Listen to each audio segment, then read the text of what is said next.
ายดีพ่อแม่พี่น้องวันนี้นำเสนอเมนูย่างปลาหรือปลาเผาเนาะกินปลาเผาเด้ออาทิตย์นี้กินปลาเผาเสร็จคนอื่นดังไฟก่อน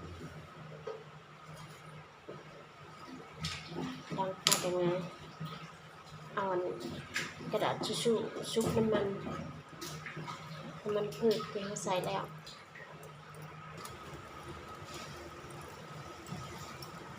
ไฟเตาเขาติดแล้วนะเราก็จะมาล้างปลาทำการเผาเลยกันนี่เผาปลาเผาเกลือกินกับผักละลายหนึ่งสุดยอดเลยปลาของเราตัวใหญ่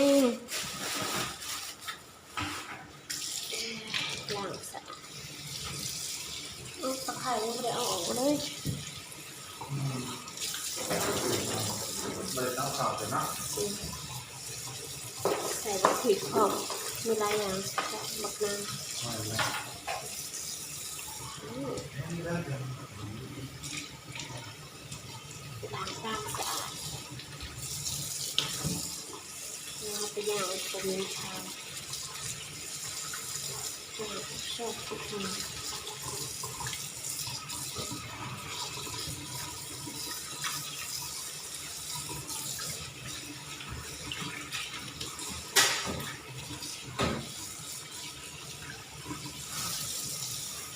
ลืมไปถาดตัวนั้นน่ะใส่รองปลาไปรองคนพักเลยลืมมันเป็นยังเอาถาดยังไงต่อนี่สะอาดเที่ยงกลาง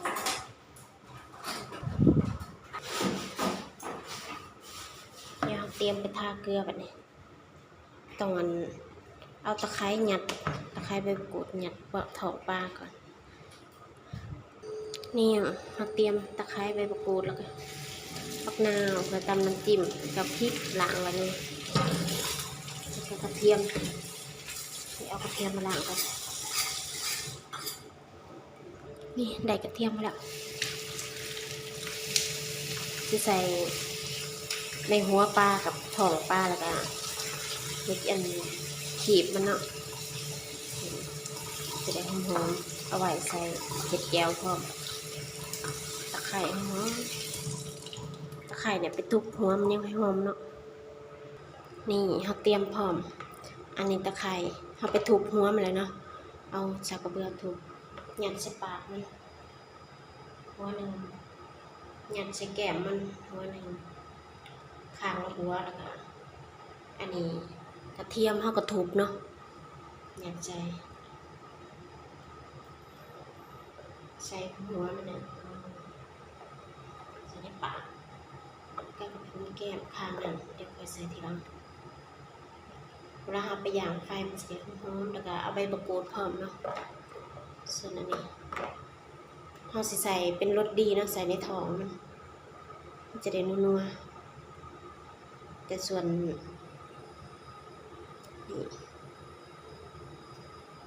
ออกก่อนลืมใส่ขีบใส่รสดีไปก่อนเนาะจะได้นัวถ้าผู้ได้บะหมี่ก็ต้องใส่ก็ได้นะแต่ใส่มันแบบ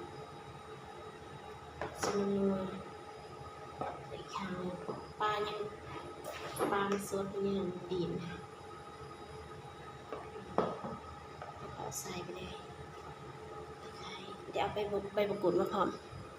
นี่ใบมะกรูดเราจีกใบมาแล้วเนาะใส่ไปเลยยัดเข้าไปเต็มแก้มมัน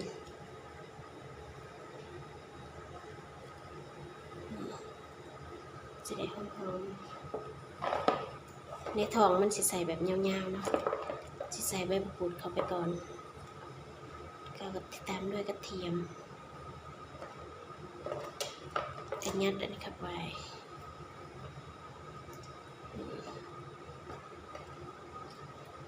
ใส่เยอะๆเลยแบบพร้อมจะนี้อัดไว้หักแล้วก็ยัดเข้าไปเรียบร้อย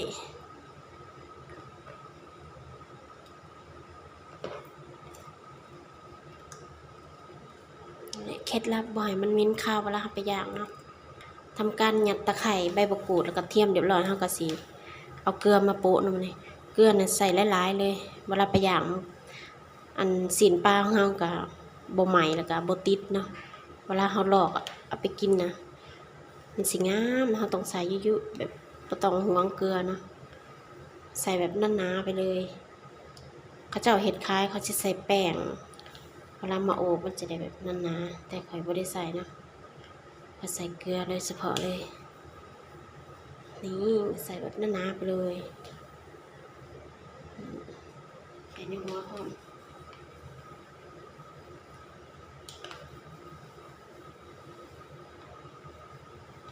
ต้องหยั่นเกลือเบิดเนาะเกลือมันบ่ได้แพงต้องอันนี้ถ้าบ่ใส่หนาๆสิเวลาเราไปย่างแล้วเนื้อมันสิบ่เด้งเนาะหรือว่ามันแห้งเกินไปพอมันโดนไฟโดยตรงเนี่ยมันเห็นให้ซีนปลาเฮาแห้งนี่เรียบร้อยเดี๋ยวอีกครั้งนึงนะเฮาใส่ก่อนนะนี่ไฟเฮาก็ได้ทีแล้วเฮาเอาขี้เถ้าตักใส่นะเพื่อลดความแห้งของไฟนะถ้าใส่ไฟแห้งมันสิไหม้ก่อนปลาสิบ่สุกเราเลยใส่ขี้เถ้ากบไว้ก่อนเอากับปลามันลงเลย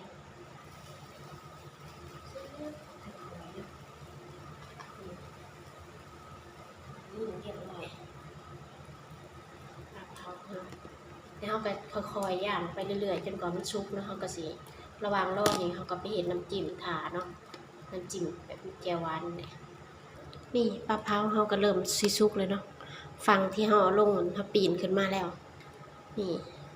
เริ่มสุกแล้วเดี๋ยวเราสิมาบอกเคล็ดลับอันขัวถั่วลิสงแบบหอมๆแบบบานๆเลยเดี๋ยวสิมาบอกนะวิธีเฮ็ดง่ายแฮงคือเอาไนโตรดินมาใส่ซองนี่เพราะว่าไฟมันอบมันร้อนมาละเอาไนโตรดินมาคลุกขี้เถ้าไว้เวลามันสุกแล้วก็เอาออกมาแล้วก็ไปตำแจวเนาะเดี๋ยวก็สิใส่ไว้ก่อนนี่เอาไนโตรดินใส่บ่วงเนาะแล้วก็เทลงไปเลยว่าไนโตรดินเฮายังบ่ได้ขัวเนาะแล้วก็เดี๋ยวเอาขี้เถ้า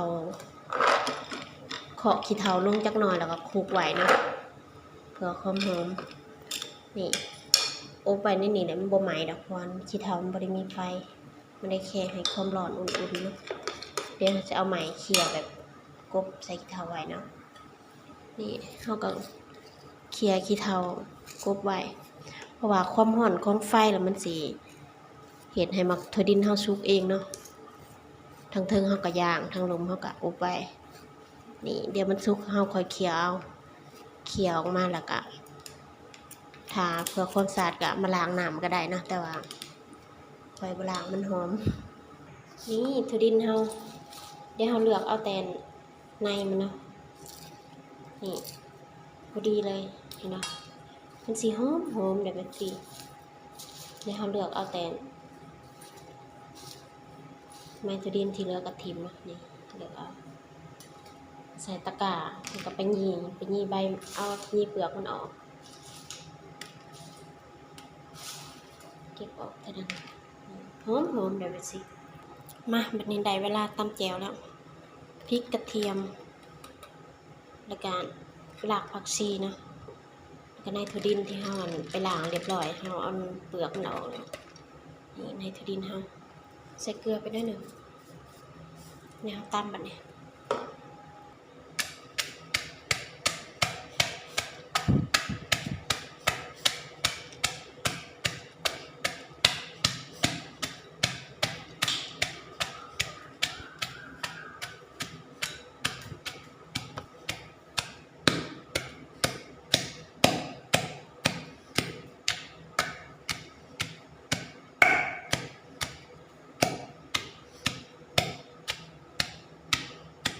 เขาตำแจวแล้วเขาก็ใช้มะขัวเนาะ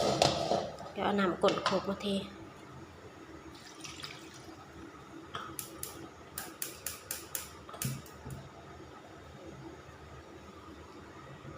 ใส่ชูรสลงไปช้อนหนึ่งพอ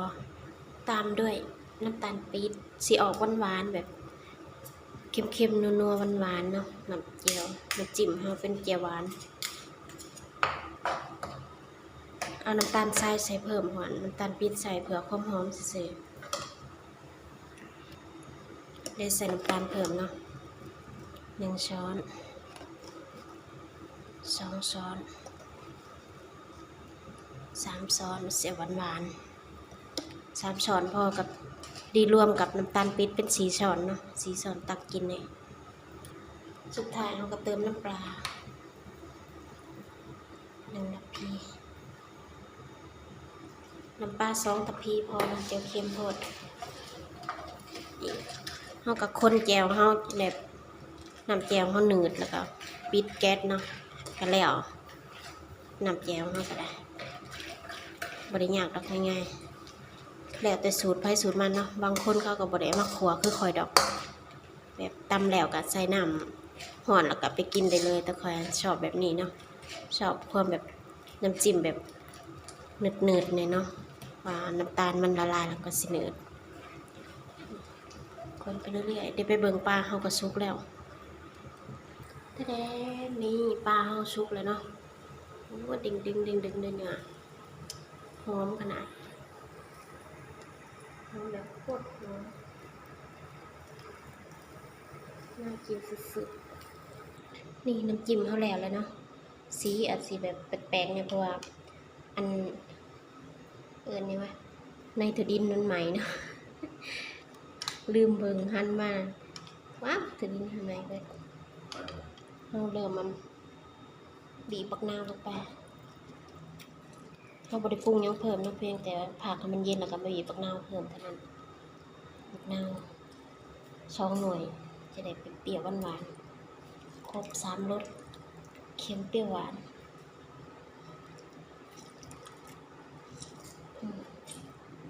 เรียบร้อย